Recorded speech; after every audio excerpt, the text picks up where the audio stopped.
Ya, salam, damai sejahteranya sertai kita semua. Senang sekali kita pada kesempatan hari ini bisa berjumpa bersama-sama kembali di dalam Zoom Persekutuan Kelompok Tumbuh Bersama. Selamat berjumpa kembali dan selamat pagi New York kembali dan selamat sore juga untuk di Indonesia. Selamat siang juga untuk Eropa. Dan kita bersyukur berterima kasih, biarlah kiranya anugerah dan kasih karunia Tuhan saja yang telah mempertemukan kita pada kesempatan jam ini, dan biarlah kiranya jam ke depan kita menerima berkat-berkat karunia daripada Tuhan untuk mendengar kembali kebenaran firman Tuhan yang nanti kita akan terima dari Ibu Alida, dan biarlah kiranya kita semua diberikan sukacita dan juga keterbukaan, kerendahan hati di dalam kita akan mendengar kebenaran firman Tuhan.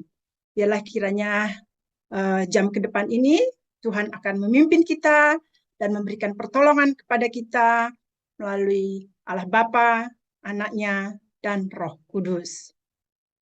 Saya akan bacakan ayat 1 daripada firman Tuhan, yaitu Roma 10 ayat 17. Jadi iman timbul dari pendengaran, dan pendengaran oleh firman Kristus. Dalam hal ini kita akan mendengar firman Kristus, dan firman Kristus telah diberitakan pada zaman 2000 tahun yang lalu juga oleh bangsa Israel, ya. Dan banyak sekali juga dari bangsa Israel itu masih belum mau menerima kebenaran firman Tuhan ini, dan mereka menolak kebenaran firman Tuhan ini. Dan pada saat ini pun mereka masih menantikan Mesias itu. Murid Tuhan Yesus pada waktu itu membawa keluar Israel kebenaran firman Tuhan dan memberitakannya kepada orang-orang yang bukan Yahudi. Justru disitulah Tuhan Allah bekerja. Tuhan membuka hati orang-orang yang bukan Yahudi itu untuk menerimanya. Oleh karenanya, Injil itu terus harus diberitakan. Injil terus harus dikumandangkan. Karena hanya dengan mendengar firman kebenaran Kristus itu saja orang dapat beriman. Sekali lagi saya bacakan, jadi iman timbul dari pendengaran dan pendengaran oleh firman Kristus. Sebentar lagi agar pengetahuan iman kita semakin ditumbuhkan dan dikuatkan dan juga akan diteguhkan dalam Kristus Yesus. Sebentar lagi kita juga akan menerima kebenaran firman Tuhan ini, dan tema hari ini adalah bagian yang kedua, 40 tahun perjalanan di padang gurun. Sebelumnya, mari kita bersama-sama menundukkan hati dan pikiran kita, merendahkan hati dan pikiran kita berdoa. Ya Allah Bapa, Tuhan kami Yesus Kristus dan Roh Kudus, puji dan syukur, terima kasih kehadirat-Mu yang Maha Kudus dan Maha Kuasa, atas segala pemeliharaan yang telah Tuhan berikan kepada kami semua masing-masing. Bapa yang di surga, terima kasih juga bahwa kami Engkau berikan hati yang mau mendengar dan hati yang menuruti panggilan-Mu. Biarlah kiranya Tuhan juga yang akan memberkati jam yang ada di hadapan kami. Kami mohon ya Tuhan kami Yesus Kristus, biarlah kiranya Tuhan akan menjamah hati dan pikiran kami untuk mendengar apa yang menjadi kehendak-Mu. Dan kami mau serahkan Tuhan jam yang ada di hadapan kami ini Tuhan ke dalam tangan kuasa-Mu.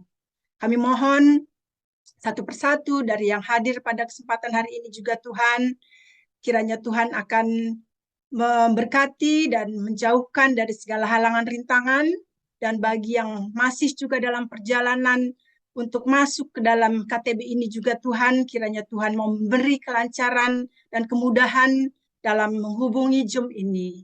Dan kami juga berdoa dan memohon agar Tuhan juga memberkati Zoom ini, agar kiranya kami mendapatkan kelancaran dan kemudahan, sehingga hubungan kami dalam persekutuan hari ini Bapa kiranya sempurnalah di hadapan-Mu.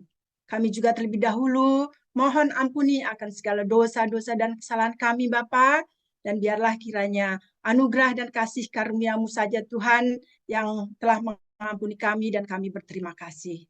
Kami mohon kiranya segala pujian dan juga firman yang akan kami bawakan Tuhan, kiranya berkenan di hadapan-Mu, dan kami serahkan jam yang ada di hadapan kami ini Tuhan, di dalam kuasa, kasih, dan anugerah Tuhan saja.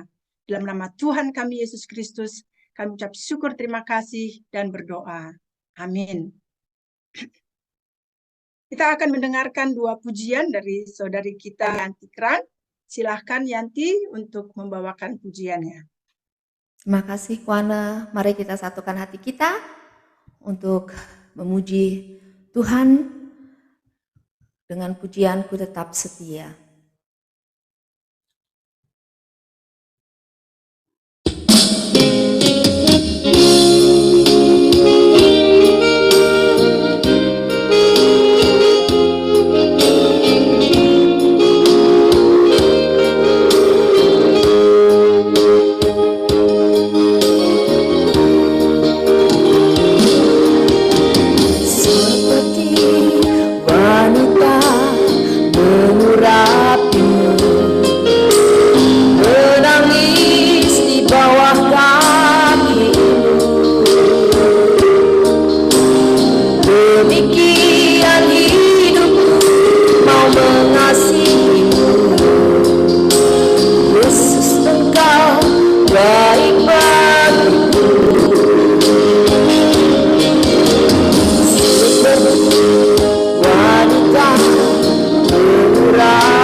kasih Saudara Haji untuk pujiannya yang begitu indah sekali, di mana tadi kita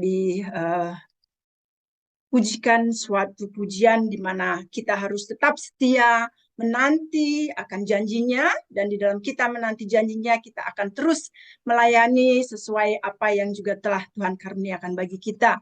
Dan firman Tuhan Yesus Kristus tidak berubah baik dahulu sampai sekarang. Yang Tuhan kehendaki adalah bahwa hati kita mau diubahkan oleh firman kebenarannya. Dan tiba saatnya kita akan mendengarkan firman kebenaran pengajaran Alida. Saya berikan waktu dan tempat kepada Ibu Alida. Dan nanti yang membacakan firman Tuhan, yang membantu Ibu adalah saya.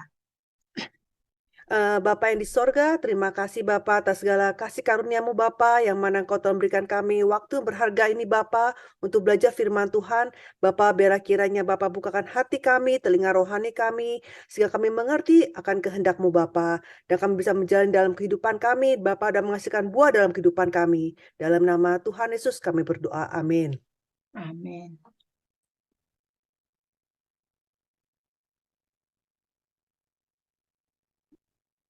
Ya, jadi hari ini judulnya 40 tahun perjalanan padang gurun bagian kedua. Ya, bulan lalu kita sudah belajar mengenai 10 tempat perkemahan, yaitu dari umat Israel keluar sampai ke padang gurun Sinai, sampai sebelum padang gurun Sinai tepatnya ya. Nah, sekarang kita akan membahas mengenai perjalanan yang nomor 2 ini, yaitu perjalanan dari padang gurun Sinai sampai sebelum Ritma. Tapi karena ini hanya ada 3 kemah, maka terlalu pendek saya pikir. Jadi saya ambil sebagian juga kemah yang dari Ritma sampai ke Tahat mungkin kalau nggak salah ya. Seperti itu. Nah, sebenarnya perjalanan dari padang gurun Sinai sampai dengan Ritma itu adalah pintu gerbang untuk kita masuk ke Kanaan. Ya, itu sebenarnya cuma 11 hari perjalanan dengan berjalan kaki. Tetapi masalahnya di 3 tempat ini, yaitu Kibrot Ta'awa, kemudian Haserot, kemudian Ritma, 3 tempat ini, di setiap tempat ini umat Israel memberontak. Memberontak, dan setiap kali ada pemberontakan, terpaksa perjalanan tertunda, seperti demikian ya. Jadi perjalanannya menjadi panjang, bukan hanya 11 hari perjalanan ya. Jadi kita akan lihat padang gurun Sinai. Ya, itu kemarin kita belajar yang warnanya kuning kan. Nah, sekarang kita akan belajar nah ini kita sekarang lihat pointer saya yang warnanya merah ini, kita akan belajar yang warnanya orange ini. Ya. Ya. Nah, dari padang gurun Sinai sebenarnya cuma ada 3 tempat kan, Kibrot Ta'awa, Haserot sama Ritma. Dan setelah itu masuk Kanaan, ini di sini Kanaan, ya. Nah, seperti itu ya. Jadi kita lihat dulu yang perjalanan warna orange ini ya. Nah, tolong dibaca Bu. Bilangan 33 ayat 15, mereka berangkat dari Rafidim lalu berkemah di padang gurun Sinai. Ya. Bulan lalu kita belajar kan di Rafidim itu apa yang terjadi? Umat Israel juga memberontak ya, karena harusnya di Rafidim itu tempat oasis, harusnya ada sungai, ada air, tapi ternyata tidak ada, kering ya. Kemudian mereka memberontak, mereka mengeluh, tapi kemudian Tuhan suruh Musa ada bukit batu dan dipukul dan keluar air seperti itu ya. Itu kita sudah belajar, masih ingat ya bulan lalu. Nah, sekarang padang gurun Sinai ini, lokasinya ini ya karena ini padang gurun Sinai dan ada gunung Sinai, pasti sangat populer ya buat tempat turis juga ya. Ini adalah Jebel Musa yang sekarang kalau sekarang ini ya. Nah, padang gurun Sinai itu artinya hutan semak duri ya, hutan semak duri. Nah, Sinai ini juga sebenarnya sama dengan Horeb. Jadi kadang waktu di Keluaran ketika Tuhan panggil Musa lewat semak yang berkeluar api, kan Tuhan suruh Musa untuk untuk membawa umat Israel ke Horeb. Nah, maksudnya Horeb itu adalah Sinai. Ya. Nah, jadi sama ya. Sinai sama Horeb itu adalah sama ya. Yang artinya juga tanah kering. Tanah kering Ya, jadi mereka tuh tiba di padang gurun Sinai itu pada tanggal 1 bulan 3 tahun pertama. Nah, di padang gurun Sinai itu mereka cukup lama tinggalnya, hampir 1 tahun mereka tinggal di sini. Kenapa lama? Karena di sana ini mereka menerima Musa naik turun gunung Sinai selama 8 kali. Itu nanti ibu-ibu, bapak-bapak akan belajar itu di buku ke-7 ya, bahwa naik 8 kali ini bukan main-main. Umur 80 tahun naik Gunung Sinai 8 kali ya. Dan untuk mendapat 2 loh batu ya. Dan kemudian Tuhan juga perintahkan juga disuruh membuat kemah suci ya. Dan itu kan memakan waktu membangun kemah suci seperti demikian. Sehingga mereka memerlukan hampir 1 tahun tinggal di sana. Ya. Tolong dibaca ayatnya. Keluaran 19 ayat 1, pada bulan ketiga setelah orang Israel keluar dari tanah Mesir, mereka tiba di padang gurun Sinai pada hari itu juga. Iya, nah pada bulan ketiga ini nanti kita belajar bahwa sebenarnya dibilang bulan ini sebenarnya kalau dalam bahasa aslinya itu adalah new moon ya, bulan baru. Berarti ini awal bulan ya, tanggal 1 ya. Kemudian Ibu dibaca lagi. Bilangan 10, 11 sampai 12 pada tahun yang kedua, pada bulan yang kedua, pada tanggal 20 bulan itu, naiklah awan itu dari atas kemah suci, tempat hukum Allah. Lalu berangkatlah orang Israel dari padang gurun Sinai menurut aturan keberangkatan mereka. Kemudian diamlah awan itu di padang gurun Paran. Ya, jadi bagaimana bisa tahu 11 bulan 20 hari? Ya itu tadi dari ayat yang tadi kita baca ya. Kita tiba tanggal sekian ya, tanggal 1 bulan 3 tahun pertama dan berangkat lagi di tanggal 20 bulan 2 tahun kedua ya. Jadi dari situ kita ketemu oh ternyata 11 bulan 20 hari ya. Nah, apa yang terjadi di padang gurun Sinai selama 1 tahun itu? Yaitu mereka menerima 10 perintah. Itu yang cerita mengenai bagaimana Tuhan itu bicara kepada umat dengan suara yang menggelegar seperti itu, ya. Kemudian Musa dipanggil naik ke atas gunung Sinai ya untuk menerima hukum Taurat, untuk menerima contoh kemah suci, ya. Kemudian di situ lewat contoh lewat denah kemah suci, kemudian Musa membangun kemah suci ya, kemudian diadakan sensus pertama ya. Sensus itu dihitung dari usia 20 tahun yang ke atas, laki-laki ya dihitung. Dan kemudian di sini Allah mengajarkan bagaimana mereka itu berkemah ya. Karena sekarang udah ada kemah suci ya. Tadinya dari perkemahan yang pertama sampai perkemahan 10 itu kan belum ada kemah suci. Ya, belum ada kemah suci ya. Mungkin mereka berkemahnya juga tidak dengan teratur ya. Nah, sekarang dengan adanya kemah suci, kemudian Tuhan mengajarkan kepada lewat Musa mengajarkan bahwa kemah suci itu harus ditaruh di pusat, di tengah-tengah ya. Kemudian dari tengah-tengah itu kemudian di barat timur utara selatan juga ada kemah-kemah suku Lewi. Dan kemudian sisanya dibagi 3 di setiap 4 penjuru ya. Jadi seperti itu ya, disusun dengan baik ya. Jadi dimulai disusunnya ini di sini di padang gurun Sinai. Nah, apa yang dapat kita pelajari dari tempat perkemahan ini? Yaitu pertama, yaitu Allah mendirikan perjanjian Gunung Sinai dengan Musa. Kenapa Tuhan mau mendirikan perjanjian Gunung Sinai? Ya, itu untuk mengajarkan kepada umat ketika mereka nantinya masuk Kanaan, ya, kalian harus seperti ini. Sebagai umat Allah yang kudus, kalian harus hidupnya seperti ini. Ya, bagaimana mereka harus menjalani kehidupan yang kudus, yang baik di tanah Kanaan. Ya, supaya kenapa? Supaya nantinya mereka bisa menjadi bangsa yang kudus. Kerajaan imam. Maksudnya apa ya kerajaan imam? Jadi mereka itu nantinya menjadi bangsa-bangsa imam yang mana mereka pun bisa menyebarkan firman Tuhan kepada bangsa-bangsa lainnya. Ya. Jadi bangsa Israel ini dipilih supaya mereka bisa menjadi bangsa imam yang mana nantinya mereka pun bisa mengajarkan kembali kepada bangsa-bangsa lain. Ya. Tolong dibaca, Bu. Keluaran 19 ayat 5 sampai 6. Jadi sekarang jika kamu sungguh-sungguh mendengarkan firman-Ku dan berpegang pada perjanjian-Ku, maka kamu akan menjadi harta kesayanganku sendiri dari antara segala bangsa. Sebab akulah yang punya seluruh bumi.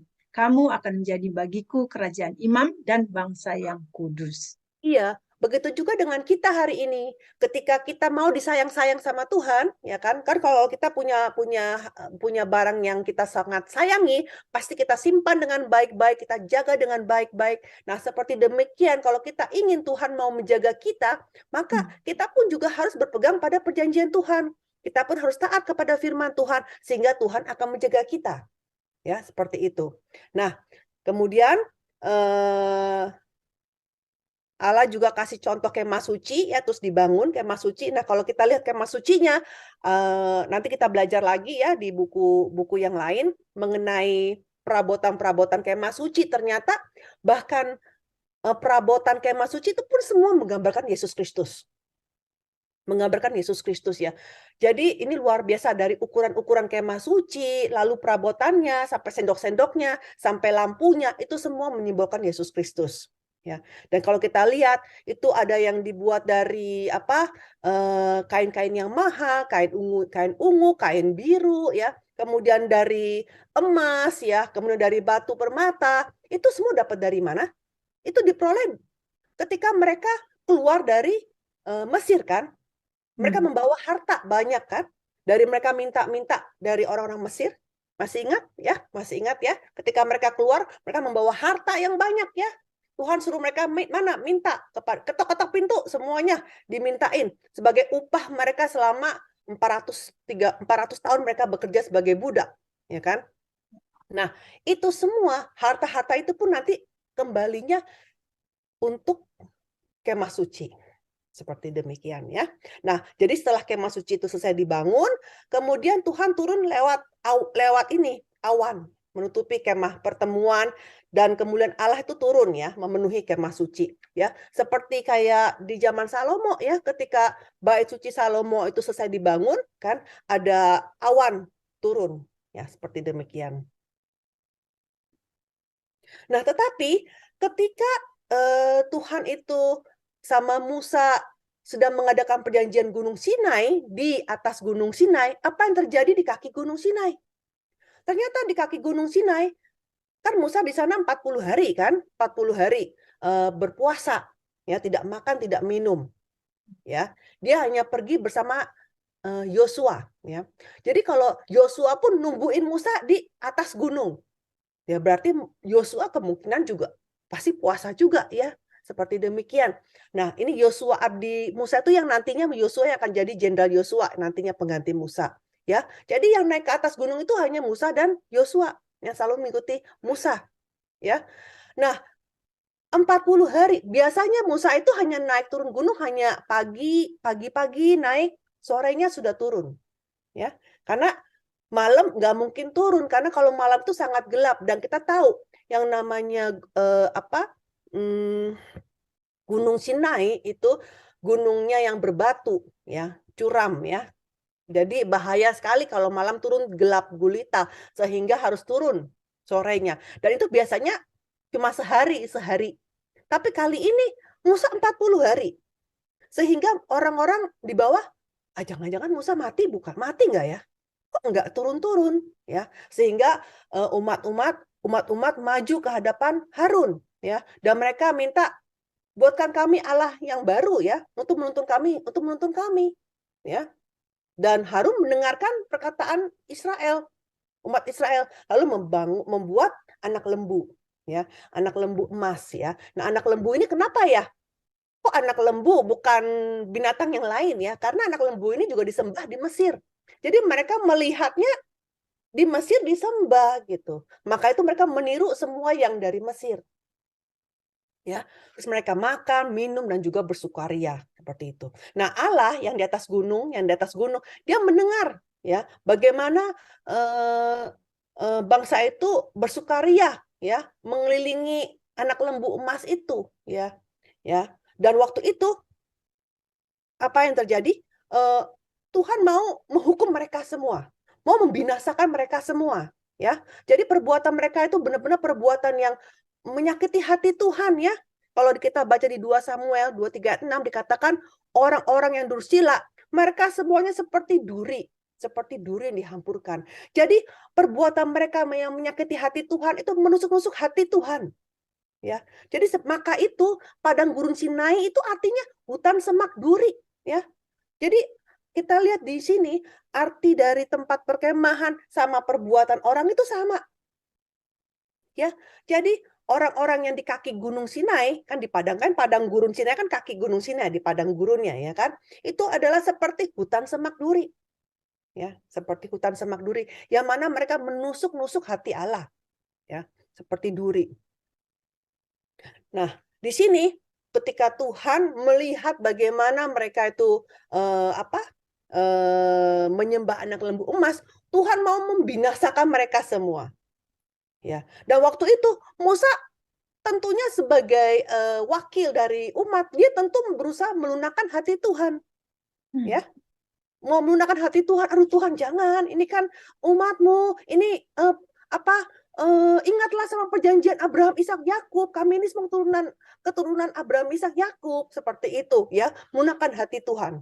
Ya, nah kemudian akhirnya Musa pun turun gunung ya, dengan membawa 2 loh batu ya, membawa 2 loh batu ini mungkin Bapak Ibu sudah tahu ya, 2 loh batu ini yang buat siapa?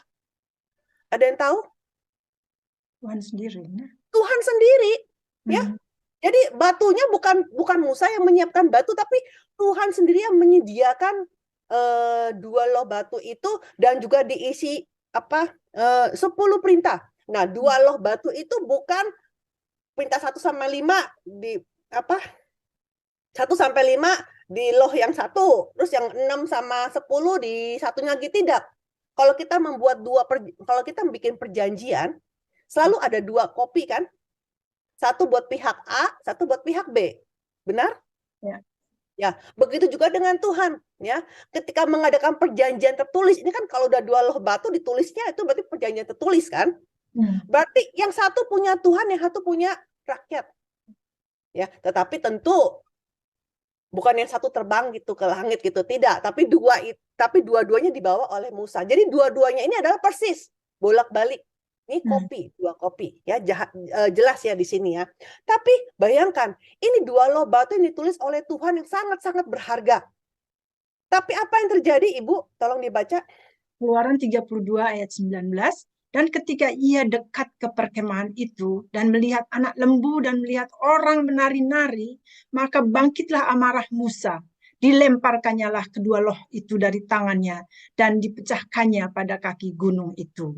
Ya, nanti kalau kita baca di buku ke-7 ya, kedua loh batu ini berbentuk lempengan yang tipis sehingga bisa dibawa oleh Musa ya. Bukan batu yang berat ya Bu ya. Kalau 2 loh batu yang berat boro-boro ya dibawa ya. Turun gunung udah turunnya susah, membawa 2 loh batu yang berat gimana bawanya. Dan kalau berat, coba bayangin kalau Ibu bawa batu yang besar ya, terus dilempar. Emang bisa pecah? Kan nggak bisa pecah ya kan? Nah, untuk bisa pecah berarti dia tipis, ya kan? Seperti itu. Nah, sekarang kenapa Musa bisa memecahkan kedua loh batu itu yang dibuat oleh Tuhan? Ini kan benar-benar barang yang sangat berharga, ya kan? Padahal dikatakan Musa ini adalah orang yang sangat lembut hatinya. Nah, ini saya bertanya, kira-kira kenapa ya Musa memecahkan kedua loh batu itu? Ada yang bisa jawab? Ini nggak ada salah, nggak ada benar. Ini kita sharing aja, sharing. Karena ya marah sekali dia melihat warganya itu menari-nari dan membangun lembu itu ya. Ya, maksudnya padahal katanya dia ini udah orang yang paling lembutnya. Ya. Udah paling lembut, tapi saking marahnya ya, yang lembut pun jadi emosi juga gitu ya Bu ya. Benar. Tapi Ibu kalau dipikir-pikir, ini adalah 2 loh batu dari Tuhan. Coba kalau Ibu marah ya, sama di rumah marah gitu.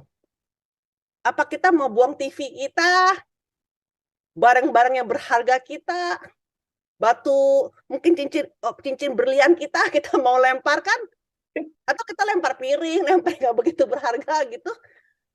Ada pernah kepikir nggak? Iya, kalau dalam keadaan emosi, nggak lihat Iya, lagi dia. paling-paling HP kan Ya, zaman sekarang semua orang pegang HP ya Bu ya.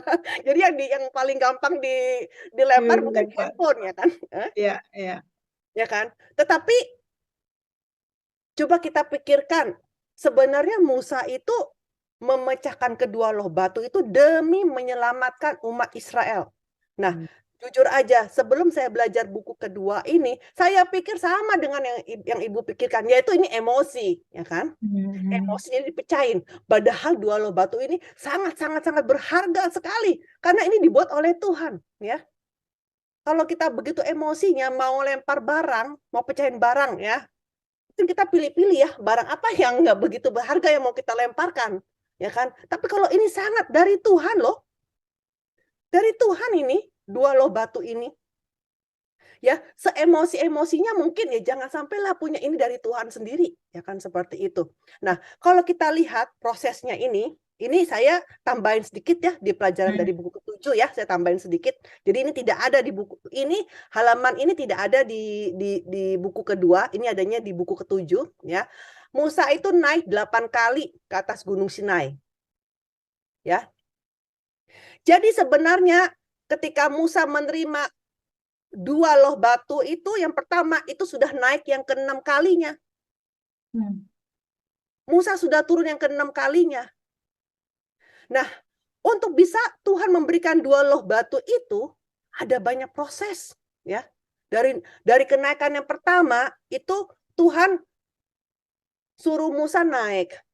Kemudian Tuhan bilang, aku mau buat perjanjian sama umat Tuhan. Ya, kalau kamu taat, engkau akan menjadi kerajaan imam yang tadi dibaca, ya kan? Terus Musa turun terus Musa menyampaikan kepada semua umat. Bayangin kalau Ibu baca di Keluaran 19 itu, Keluaran 19, 20 terus Ibu baca semua satu persatu. Bayangkan ketika Musa turun gunung dan menyampaikan, Tuhan mau bikin perjanjian loh sama kita. Oke nggak nih seperti ini? Tuhan apa? Seluruh umat bilang apa? Yes, segala yang Tuhan firmankan kami akan lakukan. Gitu. Oke, nah, oke ya, udah setuju nih ya, kan biasa begitu kan. Kalau kita belum bikin perjanjian tertulis kan, kita pasti ngomong-ngomong dulu kan sebelum ada terjadi perjanjian tulis. Ya. Begitu juga Tuhan dengan umat. Sebelum ada dua loh batu itu, mereka ngomong-ngomong dulu nih. Nah, oke, kalau memang kamu setuju mau jadi umatku, maka kamu harus ada pengudusan. Cuci baju, terus menguduskan yang udah berkeluarga, yang udah menikah, nggak boleh berhubungan. Seperti itu. Perintahkan 3 hari pengudusan, ya kan? Nah, udah begitu ketika Musa naik yang ketiga kalinya, Tuhan bilang, kamu turun lagi sana. Ada rakyat yang cuma mau lihat-lihat seperti apa, mereka mau coba-coba naik Gunung Sinai. Ini nggak boleh diinjak, gitu, ya kan? Jadi Musa naik, cuma dibilang sama Tuhan, kamu turun lagi, gitu. Itu udah kenaikan, itu naik turun yang ketiga kali. Ya, seperti itu. Nah, kemudian setelah itu yang keempat Tuhan turun kan, ada suara kan, 10 perintah itu, ya kan? Tapi kemudian karena suara itu terlalu keras, ya, umat bilang apa sama Musa? Musa, udah deh, kamu yang dengerin aja deh sama Tuhan. Kita nggak kuat dengerin suara Tuhan yang begitu. Wah, yang seperti begitu ya. Nanti bisa-bisa kita mati lagi. Udah kamu aja deh Musa, gitu. Jadi, oke, terus Musa naik ke atas Gunung Sinai. Terus Tuhan kasih lagi semua hukum-hukum Tauratnya. Ya, terus udah gitu turun. Habis turun, Musa menyampaikan lagi kepada mereka semua. Ya, dan waktu itu malamnya Musa catat, ya. Habis Musa catat, coba kita bayangin, ini pekerjaannya Musa ini luar biasa.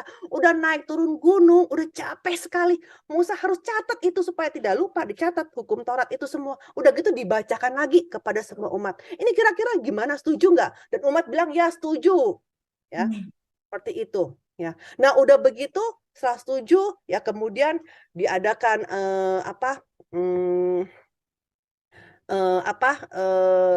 kitab Taurat itu diratifikasi ya dengan percikan darah seperti itu. Itu bisa baca di Keluaran 20 ya. Nah, kemudian setelah itu pas naikkan yang kelima itu ada perjamuan ya. Jadi Musa dengan 70 orang tua-tua itu naik ke atas dan mengadakan perjamuan dengan Tuhan, dan mereka makan dan minum di atas Gunung Sinai. Terus mereka turun. Habis turun kemudian Musa tahu bahwa kali ini lama. Kali ini lama, dan kali ini Musa bicara dengan tua-tua.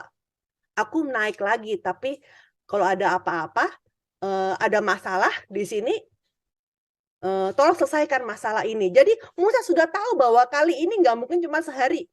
Ya, maka itu Musa naik. Nah, Musa naik, berpuasa selama 40 hari, dan kemudian setelah itu Tuhan suruh naik ke atas lagi sedikit, dan kemudian Tuhan memberikan 2 loh batu. Nah, setelah bikin 2 loh batu itu baru pecah. Ya. Jadi di sini kita lihat kenapa Musa itu memecahkan 2 loh batu itu karena untuk supaya mereka tidak dibinasakan oleh Tuhan.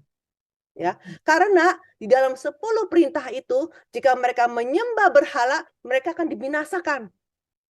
Ya kan? Sehingga kalau ibaratnya kalau kita ya mau membatalkan perjanjian, kan kita sobek perjanjiannya, betul nggak? Ya kan Bu ya?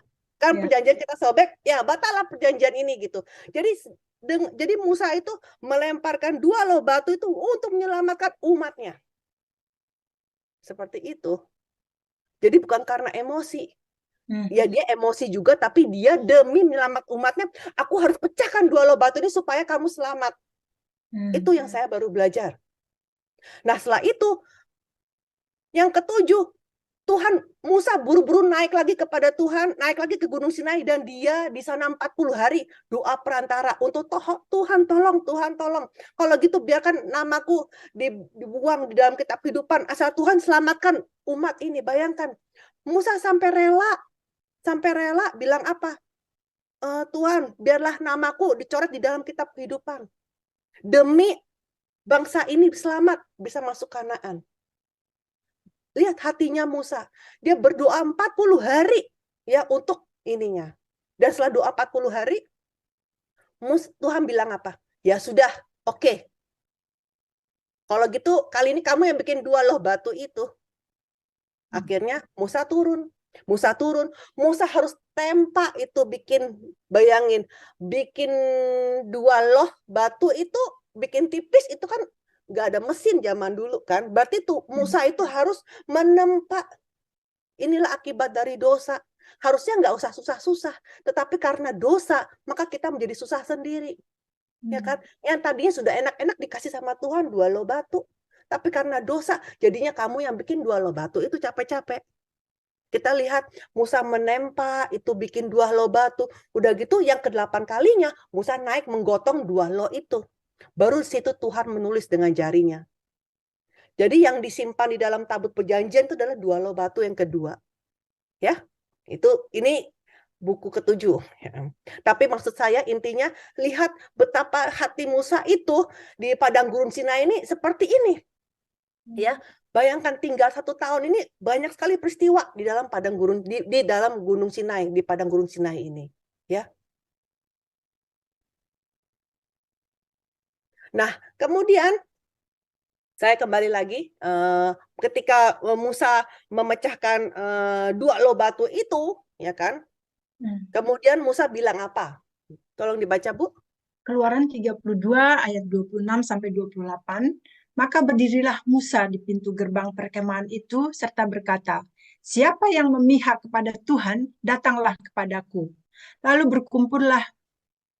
berkumpullah kepadanya seluruh Bani Lewi. Berkatalah ia kepada mereka, beginilah firman Tuhan, Allah Israel. Baiklah kamu masing-masing mengikatkan pedangnya pada pinggangnya, dan berjalanlah kian kemari melalui perkemahan itu dari pintu gerbang ke pintu gerbang. Dan biarlah masing-masing membunuh saudaranya dan temannya dan tetangganya. Bani Lewi melakukan seperti yang dikatakan Musa, dan pada hari itu tewaslah kira-kira 3.000 orang dari bangsa itu. Ya, 3.000 orang yang menyembah berhala. Jadi sebenarnya ya kalau kita lihat jumlah suku Israel itu bukan 12 loh, tapi 13. Betul nggak? Memang Yakub punya 12 anak laki-laki yang kemudian menjadi suku bangsa Israel. Benar? Ya. Tetapi kita kan nggak pernah dengar kata suku Yusuf kan, ya, karena kemudian Yakub itu memilih kedua anak Yusuf yaitu Manasya dan Efraim, ya. Yakub mengangkat cucunya, mengangkat kedua anak Yusuf menjadi anak dia sendiri. Sehingga suku Yusuf tidak ada, tapi yang ada apa? Suku Efraim dan suku Manasye. Nah, kalau Yusufnya dicabut, masuk dua anak Yusuf yaitu suku Efraim dan Manasye, jadinya berapa suku, Ibu? 13 kan? 13 ya. 13. Tapi kenapa semua orang bilang 12 suku Israel? Kan logikanya 13. Betul nggak? Ya, nah, kenapa? Karena satu suku itu yaitu suku Lewi itu tidak ikut perang. Tidak mendapat tanah, nggak dapat apa-apa karena dia harus menjadi suku imam. Ya, nanti kalau kita lihat ya, bagaimana Tuhan itu ketika masuk Kanaan kan dikasih tuh si Yehuda dapat di sini, ya kan? Lalu Ishakar kamu dapat sana, ingat nggak? Ya, pembagian tanah Kanaan. Ya. Lewi nggak dikasih sama sekali. Kenapa Lewi nggak dikasih? Karena dia suku imam. Ya kan? Nggak boleh dapat harta kan? Benar nggak? Ya kan? Nggak boleh harusnya suku imam itu harus punya harta, nggak bisa. Nggak bisa ya. Beda ya. Zamannya waktu lagi perang salib ya justru Katolik semua malah punya semua tanah punya mereka ya kan, kebalik. Tapi di sini Tuhan bilang nggak usah, kamu adalah suku imam ya, nggak dikasih harta, tetapi mereka disebarkan ke seluruh 12 tempat itu. Untuk apa? Jadi Yehuda di tanah di Yehuda kamu harus kasih sebagian untuk suku Lewi. Terus tanahnya Ishakar harus sebagian buat suku Lewi. Jadi jadi suku Lewi itu diserahkan ke semua tempat untuk apa? Untuk mengajarkan firman Tuhan. Itu nanti kita belajar lagi mengenai khusus suku Lewi ya.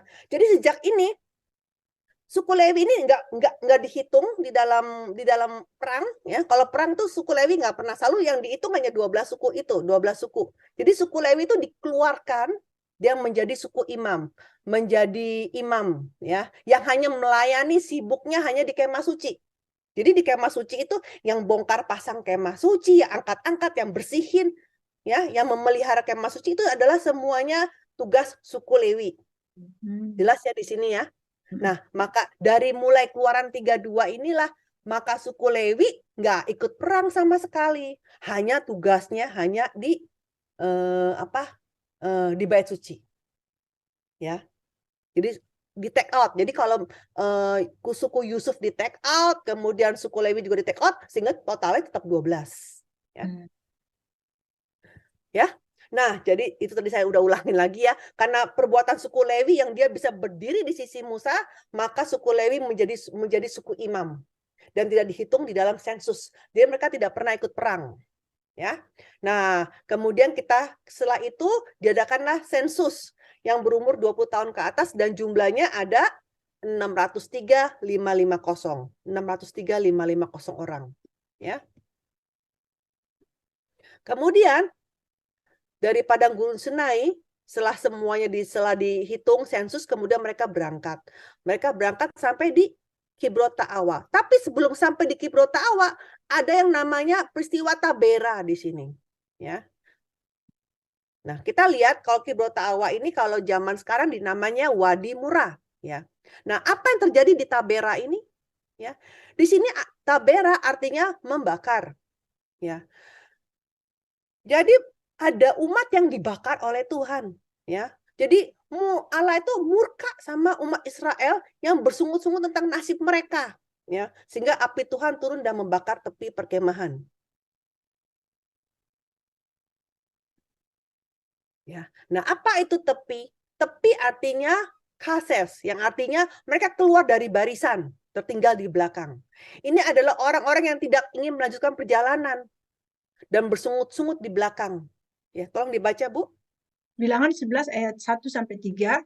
Pada suatu kali bangsa itu bersungut-sungut di hadapan Tuhan tentang nasib buruk mereka. Dan ketika Tuhan mendengarnya, bangkitlah murkanya. Kemudian menyalalah api Tuhan di antara mereka dan merajalela di tepi tempat perkemahan. Lalu berteriaklah bangsa itu kepada Musa, dan Musa berdoa kepada Tuhan. Maka padamlah api itu. Sebab itu orang menamai tempat itu Tabera, karena telah menyala api Tuhan di antara mereka. Iya. Ini kan seperti kayak kita ya kalau ada rombongan ya. Tapi ada beberapa orang yang bikin rombongannya jalannya lama nih, ya kan? Bersungut-sungut, kalau kita ikut tur, misalnya ikut tur rombongan ya, disuruh bangun pagi-pagi, ya kan? Yang satu udah bersungut-sungut, memperlambat, ya kan? Dan jalannya paling biasanya kalau bersungut-sungut, jalannya di belakang. Seperti itu. Ya, yang sepertinya menolak mau ikut acaranya seperti itu. Jadi mereka menolak untuk maju, ya kan? Dan disinilah Tuhan menghukum mereka. Ya. Nah, anehnya setelah peristiwa Tabera ini di Kibrot Ta'awa baru jalan sedikit, bersungut-sungut lagi. Mereka bilang mereka sudah bosan makan mana yang 1 tahun. Ya. Dan mereka minta daging di sini. Jadi ada burung puyuh ini baru turunnya di Kibrot Ta'awa. Tadinya nggak ada burung puyuh yang turun. Tolong dibaca. Mazmur 78 ayat 18-19. Mereka mencobai Allah dalam hati mereka dengan meminta makanan menuruti nafsu mereka. Mereka berkata terhadap Allah, sanggupkah Allah menyajikan hidangan di padang gurun? Ya, jadi walaupun Tuhan tuh marah ya sama mereka, tapi tetap aja Tuhan itu penuh belas kasihan. Oke lah, aku kirim burung-burung puyuh, ya, sehingga burung tuh bisa jatuh ya di dalam perkemahan mereka. Tapi masalahnya mereka itu rakus sekali, ya. Boro-boro dimasak yang mereka makan begitu saja, ya. Sampai dagingnya belum dikunyah, tangan udah ngambil burung lagi. Takut burungnya habis diambil temennya. Seperti begitu, ya. Jadi Tuhan tuh marah sekali karena mereka melihat betapa rakusnya mereka sampai-sampai katanya mulutnya masih ada daging, belum juga selesai dikunyah, maksudnya tahu kan kalau orang rakus tuh ya. Jadi belum selesai ditelan udah mau ngambil yang lain seperti itu, ya kan? Itu kan rakus namanya, ya kan? Dan tolong dibaca. Bilangan 11 ayat 31-34. Selagi daging itu ada di mulut mereka sebelum dikunyah, maka bangkitlah murka Tuhan terhadap bangsa itu, dan Tuhan memukul bangsa itu dengan suatu tulah yang sangat besar. Sebab itu dinamailah tempat itu Kibrot Ta'awa, karena di sanalah dikuburkan orang-orang yang bernafsu rakus. Iya. Nah, kalau kita baca di Bilangan 11 ayat 4 di awal-awalnya, dibilanginnya yang minta daging itu adalah orang-orang bajingan. Ya, cuma Indonesianya terjemahannya salah, ya. Bukan orang-orang bajingan, tapi kalau dalam bahasa Inggris dan bahasa aslinya adalah orang dari berbagai bangsa. Karena ketika mereka itu eksodus, kan budak, kan orang-orang Israel kan keluar. Ya, Nah, ketika yang jadi budak kan sebenarnya bukan umat Israel, tapi juga budak-budak dari bangsa-bangsa lain yang udah dijajah oleh Mesir, betul? Nah, yang namanya budak lepas, ya budak-budak lain juga kepengen ikut eksodus dong, betul nggak? Ya kan? Ya kan? Nah, maka ketika eksodus itu keluar, ya, bukan hanya umat Israel, tapi budak-budak lainnya pun ikut keluar. Ya. Nah, orang-orang ini kan bukan orang-orang perjanjian Tuhan, ya kan? Tapi mereka pikir dengan ikut umat Israel, mereka dapatnya yang indah-indah. Wah, kemenangan. Jadi, mereka itu menghasut umat Israel, ya, untuk minta daging. Ya, seperti itu. Ya, hari ini orang-orang yang demikian itu ada sebenarnya di semua gereja, ya, yang cuma bisanya komplain, mengeluh, ya, kritik sana, kritik sini. Kok pendetanya begini ya? Kok ini lagunya begini ya? Kok ini begini ya? Tapi disuruh berpartisipasi tidak mau, ya. Hanya bisanya komplain, ya kan? Bahkan kadang-kadang menggoda orang-orang kudus, udahlah kamu nggak usah ini. Jadi seperti begitu, ya. Jadi orang-orang yang demikian tuh ada. Ya, mereka yang maunya di belakang, ya, di belakang hanya kerjanya mengeluh, ya, untuk maju pekerjaan penginjilan tidak mau, tapi hanya komplain saja, ya. Jadi di sini kenapa ada, jadi di Kibrot Ta'awa ini udah ada pemberontakan kan, di Tabera pemberontakan, Kibrot Ta'awa ada pemberontakan seperti itu yang menjadi perjalanan umat Israel menjadi tersendat, ya. Dan kenapa dibunuh oleh Tuhan? Karena rakus, serakah itu sama dengan menyembah berhala. Ya, itu kita sudah baca, itu ada di ayatnya ya, di Kolose 3 ayat 5. Nah, kemudian dari Kibrot Ta'awa berjalan lagi ke Haserot. Apa artinya Haserot? Haserot artinya pagar atau desa atau pemukiman. Ya, dikatakan di Bilangan 33 ayat 17, mereka berangkat dari Kibrot Ta'awa lalu berkemah di Haserot. Nah, Haserot sendiri berasal dari kata kerja hasar yang artinya menentukan batas, mengelilingi dengan tiang. Jadi seperti kayak pagar ya. Kan kalau pagar kan dia ada apa? Ada batas ya. Ada batas, ada pagar, ya. Nah, ini apa? Ada peristiwa apa di sini? Di sini peristiwanya adalah Musa mengambil perempuan Kus sebagai istrinya. Kus itu orang hitam, ya. Ya dari suku Ham, ya, kan kulitnya hitam. Nah, di sini Miriam sama Harun gak senang Musa mengambil istri lain. Apalagi bukan orang Israel. Orang hitam lagi yang diambil, ya, perempuan Kus ya. Maka itu Miriam sama Harun tuh ngata-ngatain Musa gitu. Ya. Nah, akibatnya apa? Akibatnya Miriam kena kusta. Ya. Selama 7 hari ya. Karena dia kalau orang kena kusta kan nggak boleh di dalam perkemahan, harus dikucilkan di luar perkemahan selama 7 hari sampai Miriam sembuh. Nah, sekarang pertanyaannya, kok Musa ngapain ngambil perempuan Kus gitu. Terus kenapa Miriam sampai Harun tuh bisa mengata-ngatain Musa? Tolong jadi seperti ini ya. Kalau kita baca di Bilangan 12 ya. Ini ceritanya sebenarnya panjang sekali ya Bu ya. Jadi Bapak Ibu sebenarnya habis baca ini sebenarnya paling bagus kalau baca lagi di Alkitab ya. Jadi supaya story-nya tuh kan panjang itu ceritanya. Jadi ketika itu ya, Tuhan menyuruh Musa mengambil perempuan Kush ya. Sebenarnya ada arti penyelenggaraan penebusan yang mana penyelamatan lewat Yesus Kristus itu bukan hanya kepada umat Israel, tetapi juga kepada bangsa kafir. Ya kan? Jadi sebenarnya itu perempuan Kus itu adalah simbol bahwa Tuhan juga akan menyelamatkan bangsa-bangsa kafir. Ya kan? Tetapi di sini Miriam sama Harun nih ngata-ngatain Musa ya.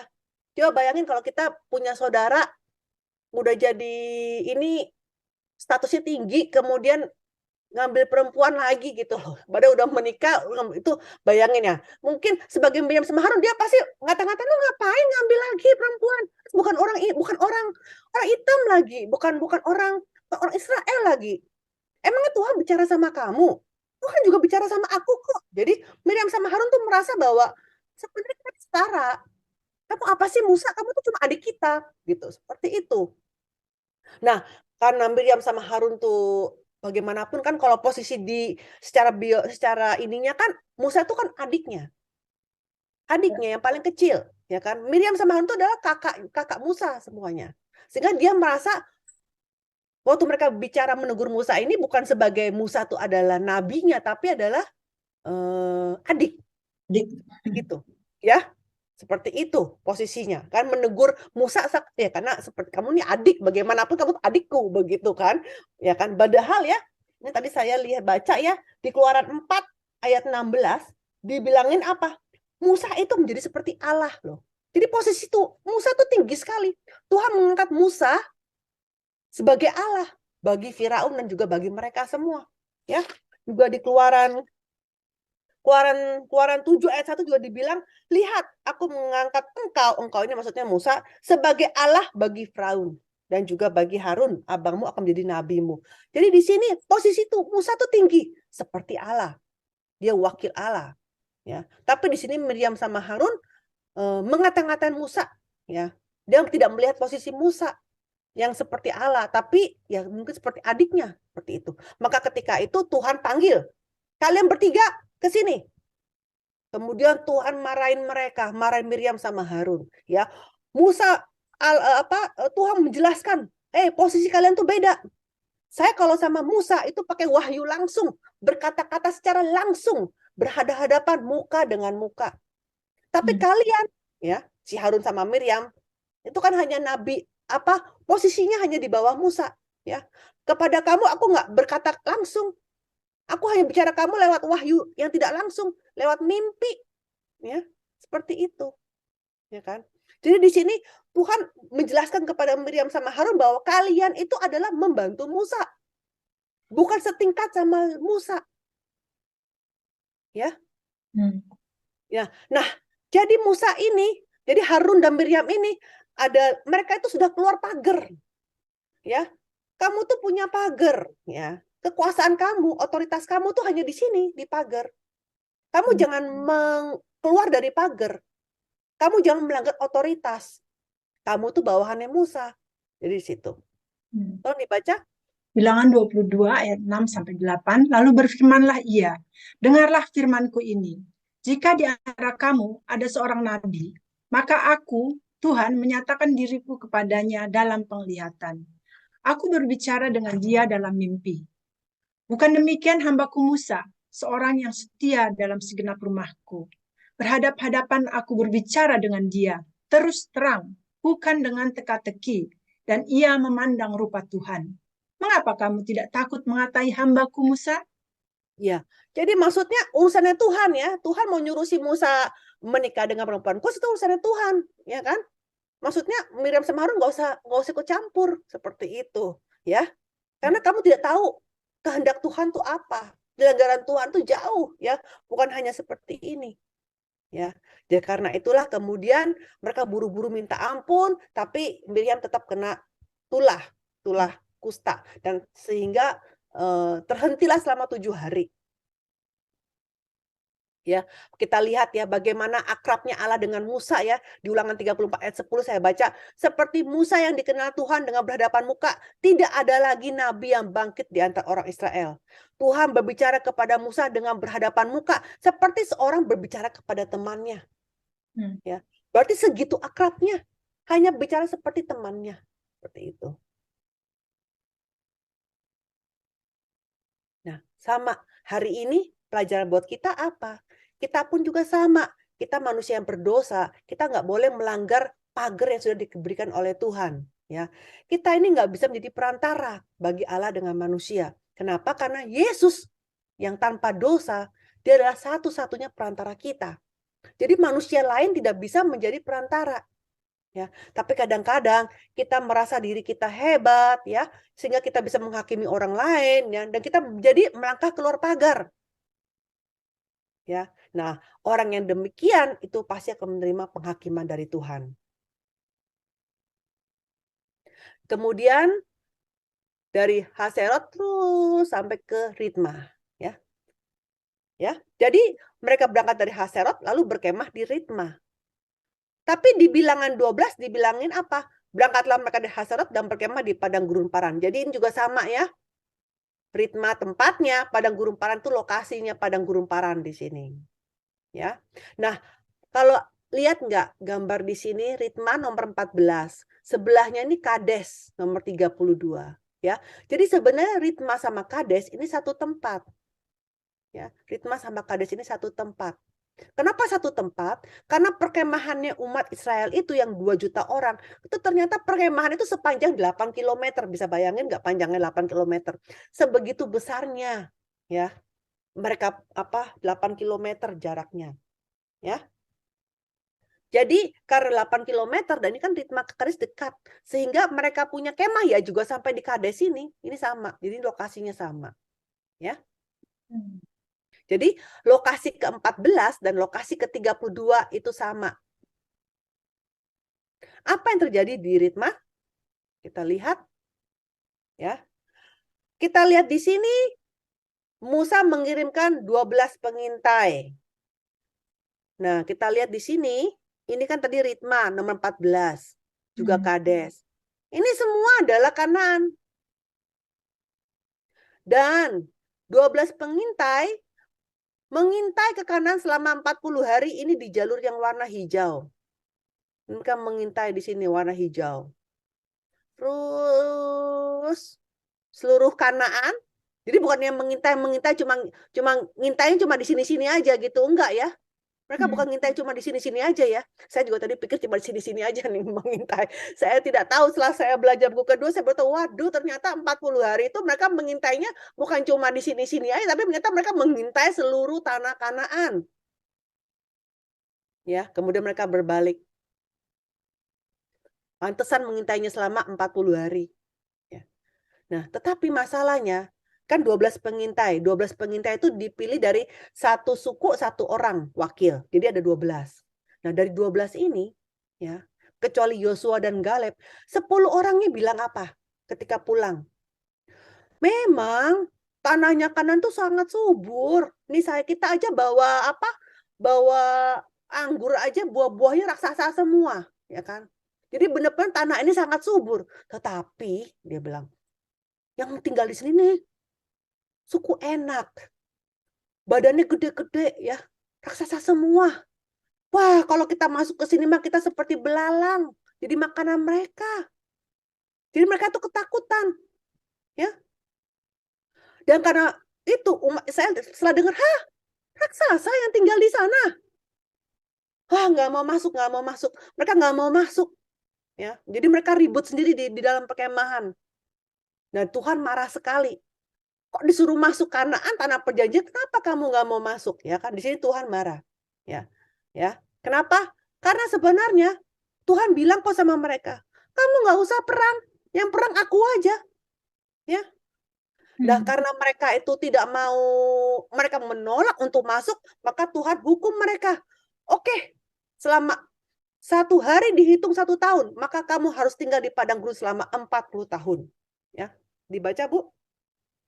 Bilangan 14 ayat 34. Sesuai dengan jumlah hari yang kamu mengintai negeri itu, yakni 40 hari, 1 hari dihitung 1 tahun. Jadi 40 tahun lamanya kamu harus menanggung akibat kesalahanmu, supaya kamu tahu rasanya jika aku berbalik daripadamu. Iya.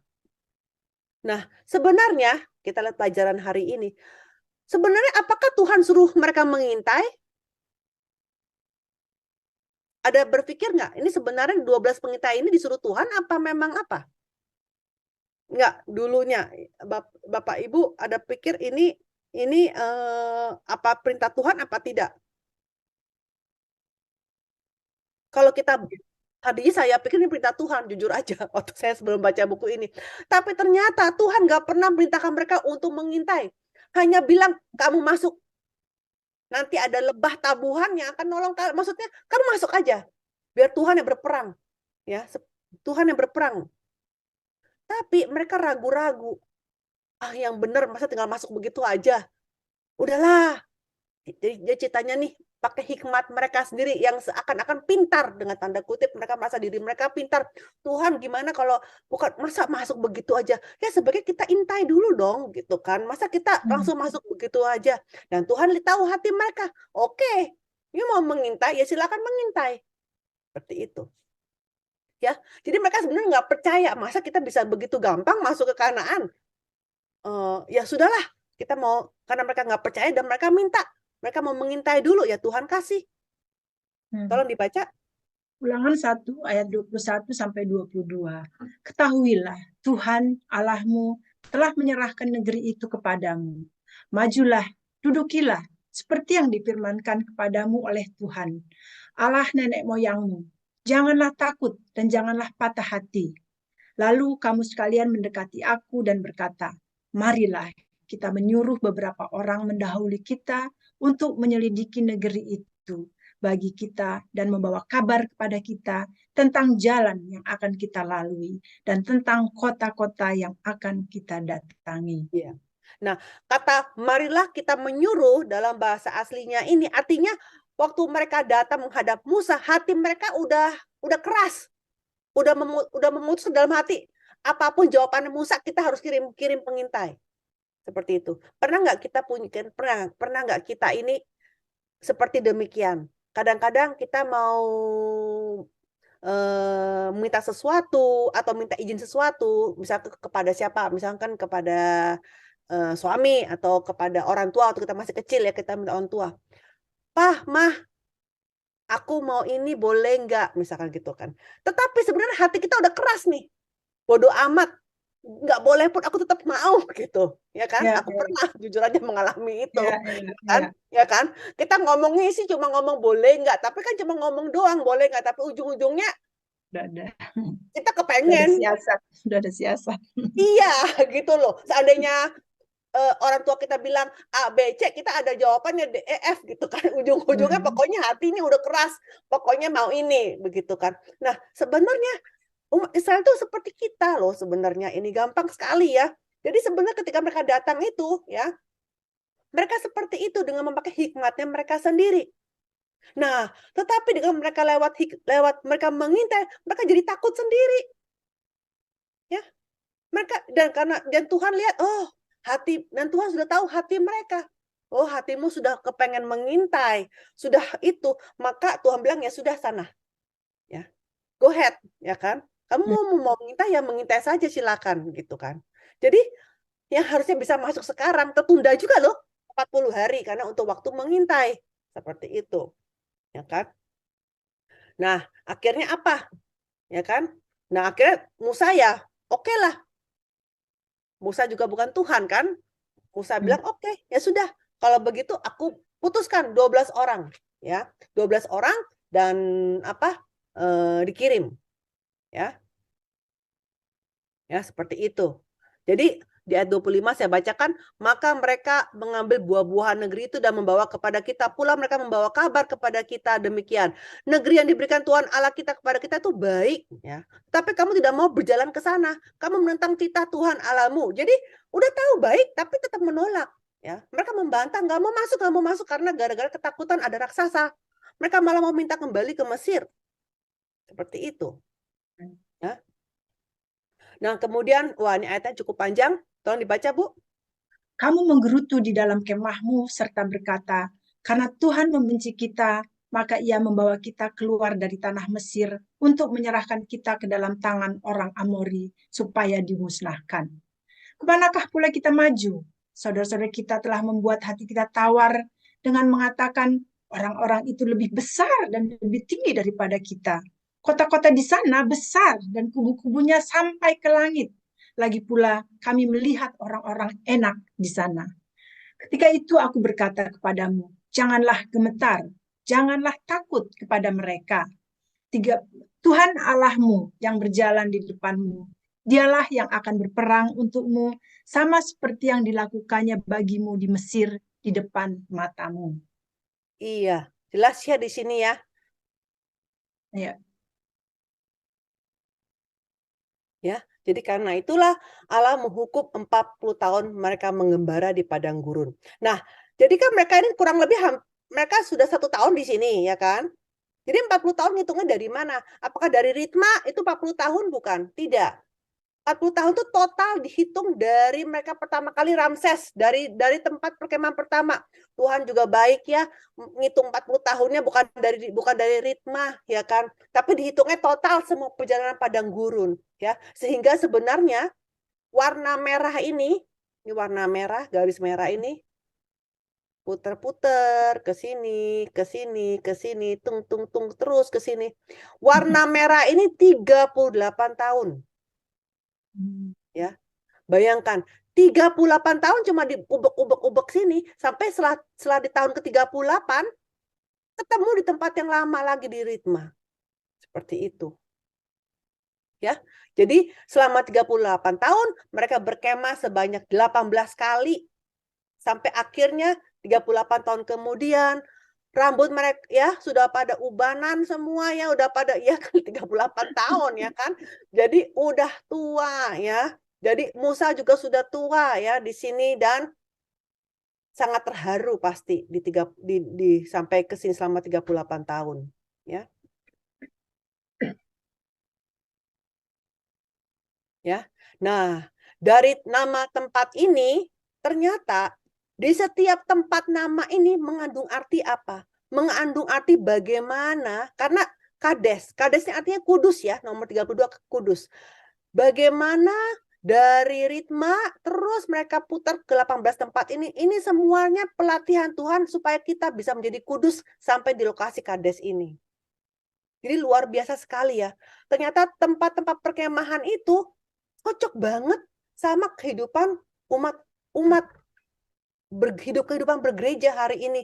Bagaimana Tuhan mau melatih kita supaya kita bisa menjadi kudus, supaya kita bisa sampai di Kades yang adalah pintu gerbang masuk ke Kanaan.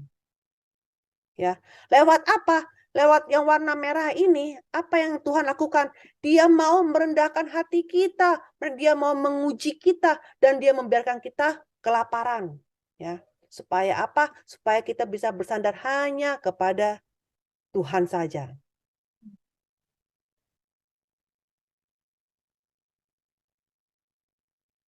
Ya, nah jadi hari ini padang gurun itu adalah gereja, ya, tempat untuk membina umat Tuhan.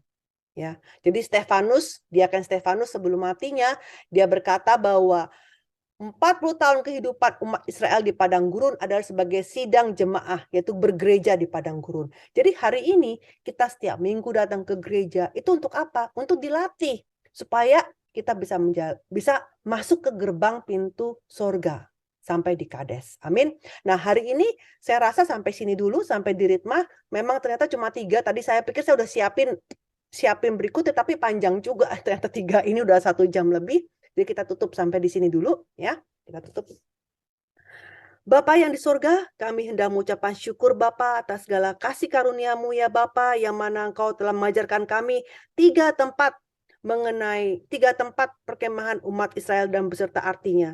Bapa, seperti umat Israel yang selalu saja memberontak di 3 tempat itu sebenarnya seperti kehidupan kami ya Bapa, yang dimana kami selalu berkata-kata yang tidak baik, yang menusuk-nusuk hati kepada Engkau dan juga orang tua kami dan juga orang-orang di sekitar kami ya Bapa, yang mana kami selalu merasa tidak puas dalam kehidupan kami ya Bapak, sehingga dan kami juga sering sekali melanggar dengan menghakimi orang lain yang bukanlah otoritas kami.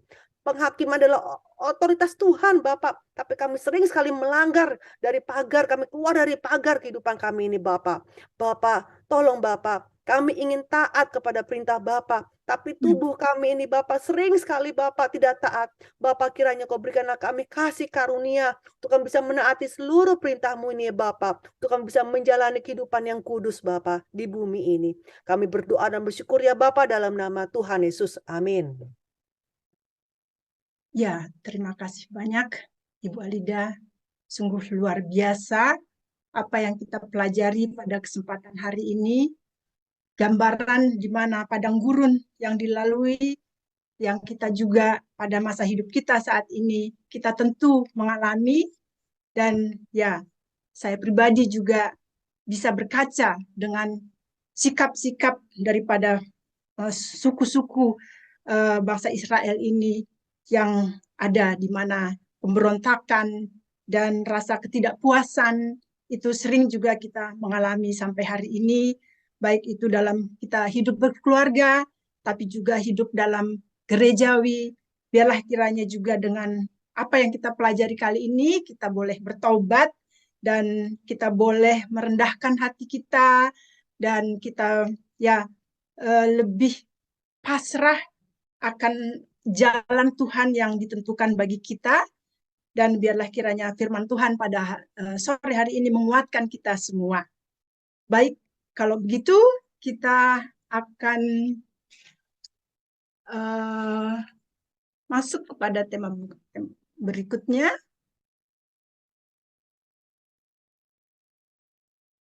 Saya akan mengumumkan di mana ibadah kita yang akan datang dilaksanakan pada hari Minggu tanggal 6 Agustus. Juga akan tetap kita ibadah online Zoom. Waktu di mana tetap pukul 13.30 waktu Eropa, 18.30 waktu Indonesia, dan 7.30 waktu New York. Pembicara akan berlanjut dengan Ibu Alida Nur. Karena mata pelajaran firman Tuhan ini sangat berharga sekali ya, dan juga bersambung terus, kami mengharapkan tentunya kehadiran daripada Ibu, Bapak, dan juga saudara-saudari semua untuk bisa hadir di bulan depan agar kita boleh bersama-sama bertumbuh dalam iman kita. 2 Korintus 9 ayat 7, hendaklah masing-masing memberikan menurut kerelaan hatinya, jangan dengan sedih hati atau karena paksaan, sebab Allah mengasihi orang yang memberi dengan sukacita. Kami Persekutuan KTB mengucapkan terima kasih banyak untuk berkat-berkat yang Tuhan, yang saudara-saudari, Bapak Ibu sekalian memberikannya kepada KTB. Biarlah dengan semuanya itu nama Tuhan dimuliakan dan kerajaan Tuhan bisa diperluas. Kita akan masuk dalam Zoom setelah kita selesai dan masing-masing diberikan waktu untuk bertanya jawab. Kira-kira 15 menit kita akan pakai. Dan ya, kami mengucapkan terima kasih sekali lagi juga untuk Ibu Alida, Ibu Heni yang mendampingi kami dan semua saudara-saudari kami semua yang hadir pada kesempatan hari ini. Kami berterima kasih dan biarlah kiranya pribadi demi pribadi menerima berkat yang dari Tuhan. Kita akan masuk atau mendengarkan pujian akhir dari Murni. Silakan Murni.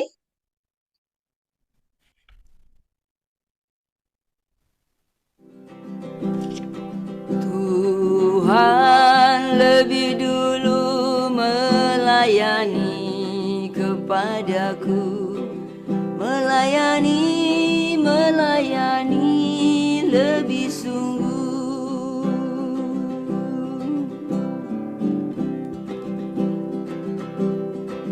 Tuhan lebih dulu mengampuni kepadaku, mengampuni lebih sungguh.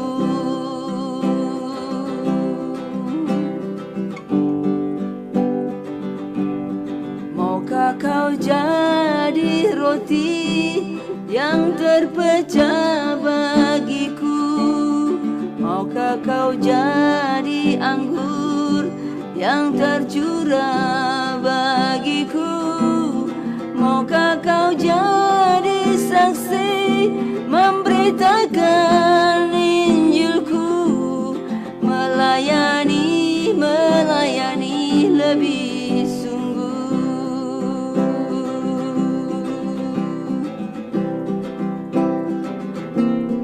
Tuhan lebih dulu melayani kepadaku, melayani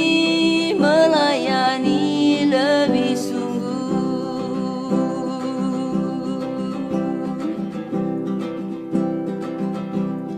Tuhan lebih dulu mengampuni kepadaku, mengampuni lebih sungguh.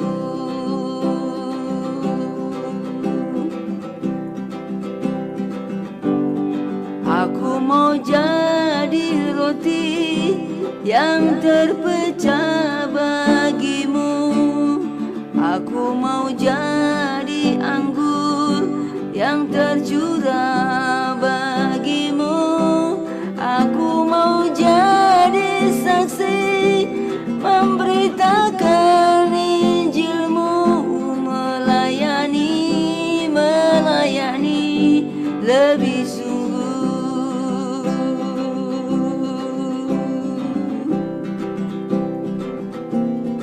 Tuhan lebih dulu melayani kepadaku, melayani lebih sungguh.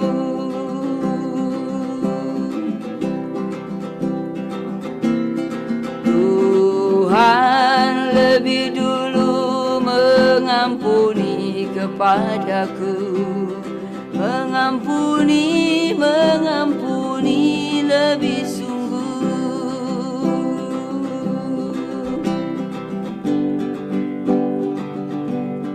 Maukah kau jadi roti yang terpecah bagiku? Maukah kau jadi anggur yang tercurah bagiku? Maukah kau jadi saksi memberitakan Injilku, melayani lebih sungguh.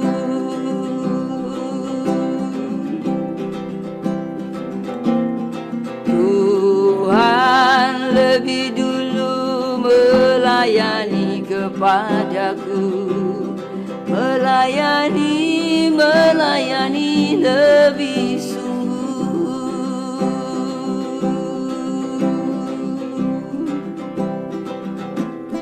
Tuhan lebih dulu mengampuni kepadaku, mengampuni, mengampuni lebih sungguh.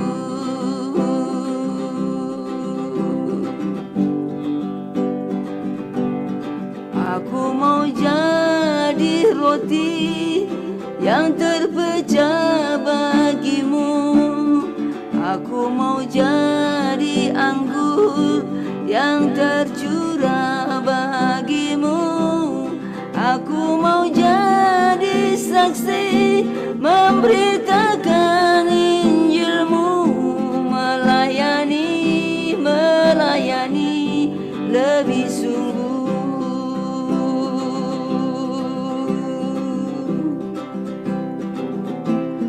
Tuhan lebih dulu melayani kepadaku, melayani, melayani lebih sungguh.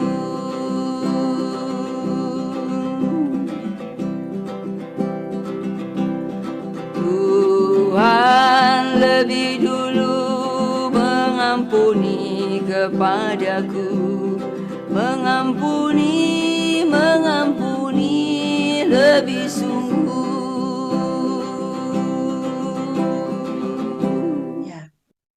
Pujian yang menguatkan kita untuk terus kita bisa dipakai Tuhan, dan juga bukan seperti yang Tuhan telah menerima kita dalam keadaan kita yang berdosa, dalam keadaan kita yang lemah. Tuhan menguatkan dan kita mau dipersiapkan untuk dipakainya. Kita akan menyerahkan semuanya ini di dalam doa syafaat. Saudari Indah akan membawakan doa syafaat ini dan akan ditutup oleh Ibu Heni. Silakan. Mari kita bersatu di dalam doa. Tuhan Allah Bapa kami, Bapa Surgawi, hari ini kami kembali bersatu hati datang ke hadirat-Mu. Pertama-tama kami sekali lagi memohon ampun untuk segala dosa-dosa dan perbuatan kami yang kami sengaja apapun tidak, yang kadang membuat Bapa juga tidak berkenan di hadirat-Mu. Kami memohon ampun untuk itu Bapa. Dan kami mau juga berterima kasih untuk sukacita hari ini yang boleh kami alami bersama, di mana kami boleh kembali memuji, belajar firman-Mu, dan bersekutu di dalam nama-Mu. Kami juga mau bersyukur untuk kasih anugerah yang Bapa karuniakan bagi kami semua. Dan kami pun boleh menerima semua itu secara cuma-cuma. Bapa, kasih-Mu begitu besar bagi kami. Dan kesetiaan Bapa selalu menyertai kami di dalam segala situasi kami dan di dalam segala pergumulan kami. Bapa melihat di mana hati kami, siapa kami ini di hadapan-Mu. Untuk itu Bapa, kami merasa tenang, kami merasa bersuka cita bahwa masa depan kami penuh dengan harapan di dalam Engkau. Karena di dalam Engkau ada pengharapan, karena Bapa sendiri yang berdaulat atas kami semua. Bapa, kami mau menyerahkan pokok-pokok doa kami untuk hari ini Tuhan di hadirat-Mu saat ini. Kami mau berterima kasih untuk firman Tuhan yang telah dibawakan Ibu Alida hari ini, yang kami sangat-sangat banyak belajar untuk hari ini. Dan untuk Ibu Gembala kami, Ibu Heni, terima kasih untuk kesetiaan mereka di dalam membimbing kami, di dalam belajar akan firman-Mu. Limpahkan hikmat Bapa bagi beliau berdua, di dalam segala pelayanan bagi Bapa. Berkati, anugerahi selalu, baik kesehatan, kekuatan, sukacita di dalam mendampingi suami dan anak-anak, pelayanan keluarga dan pekerjaannya. Bapa sendiri yang akan mencukupkan untuk segala kebutuhan beliau.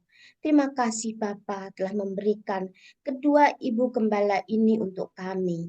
Dan untuk persekutuan KTB, berkati dan hikmati juga, supaya Bapa sendiri yang berjalan di depan kami. Dan untuk host Kak Murni, Bapa yang selalu memberkati dan memberi hikmat juga selalu.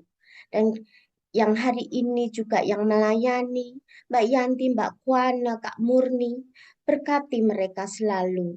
Dan Bapa sendiri yang akan membalas segala jerih payah upaya mereka. Terima kasih untuk anugerah-Mu yang telah memampukan persekutuan KTB dalam menjalani sampai hari ini. Berkati Zoom dan jaluran internetnya, media yang kami pergunakan selama ini. Semoga dari awal sampai akhirnya menyukakan dan berkenan di hadirat-Mu Bapa. Tuhan Yesus, sekali lagi kami mau berterima kasih atas pimpinan-Mu hari ini kepada kami semua yang hadir pagi, sore, malam hari ini, di tempat dimanapun kami berada. Dengan firman Tuhan hari ini, Roh Kudus-Mu sendiri yang akan menguatkan, memberikan kepada kami kemauan, dan kami juga mau dirubah untuk itu. Terus lebih mengenal-Mu dengan benar. Menguatkan dan hikmati kami juga semua untuk mengaplikasikan kehidupan kami untuk sehari-hari, supaya kami juga menjadi firman-firman-Mu, melakukan firman-Mu yang benar. Tilik dan berkati mereka juga yang hari ini yang berhalangan hadir, dan bila ada yang sakit, Tuhan sendiri yang akan memulihkan mereka dengan bilur-bilur darah-Mu ya Yesus. Bapa, hikmati kami juga, agar orang lain juga bisa melihat bahwa kasih-Mu ada di dalam kehidupan kami, dan kami juga bisa menyalurkan kasih yang boleh kami terima bagi mereka di lingkungan kami, di saat dimanapun kami Engkau tempatkan. Bapa, kami juga mau mengingat untuk situasi Ukraina dan Rusia yang sampai saat ini juga belum berakhir dalam peperangan mereka. Campur tangan dan kuasa Bapa sendiri yang akan bekerja kepada mereka, kepada pemimpin-pemimpin kedua negara ini dan segenap jajarannya.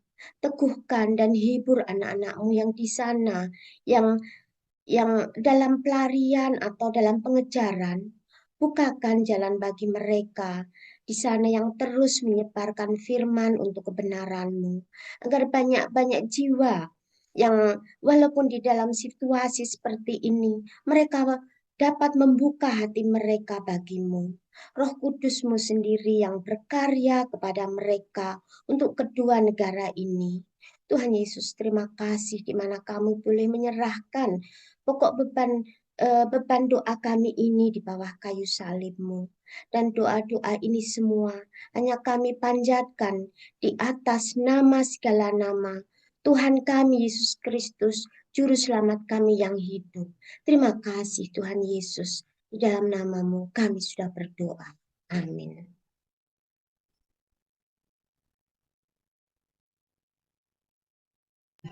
Mari kita berdoa ya untuk menyelesaikan ibadah kita hari ini.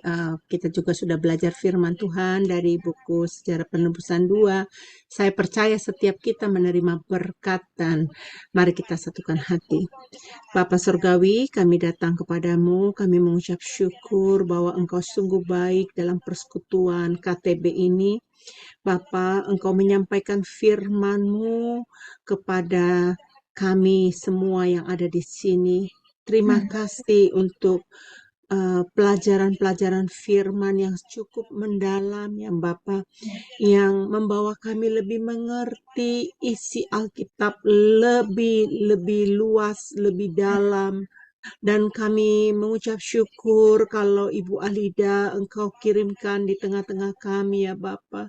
Terima kasih untuk kesehatan yang Engkau pelihara dalam hidupnya. Terima kasih penyertaan-Mu yang luar biasa ya Bapa di dalam kesibukan dia sebagai kepala sekolah di sekolah minggu di gereja kami, dan juga dia menjadi penanggung jawab untuk sekolahnya sendiri ya Bapa. Bapa, dan juga untuk keluarga besar besarnya untuk anak-anaknya. Dia dengan kesibukan pribadinya. Engkau terus memelihara hidupnya. Engkau memberikan dia kesehatan terus ya Bapa, supaya pada masa-masa yang depan Tuhan, pelayanannya dimanapun dia berada, Tuhan biarlah namamu dipermuliakan. Bapa, terus Tuhan kami berdoa, biarlah kasih anugerah-Mu Bapa selalu menyertai Ibu Alida sekeluarga, sepelayanannya dimanapun berada. Bapa, saat ini juga hamba berdoa untuk persekutuan KTB ya Tuhan. Terima kasih kalau persekutuan KTB saat ini masih tetap ada, itu karena Engkau yang mengizinkan ini terjadi ya Bapa. Buat setiap yang melayani, yang terlibat di dalam persekutuan KTB ini, memiliki hati yang berpusat kepadamu. Kami melakukan ini bukan untuk pribadi kami masing-masing, tetapi kami melakukan ini hanya untuk-Mu ya Bapa.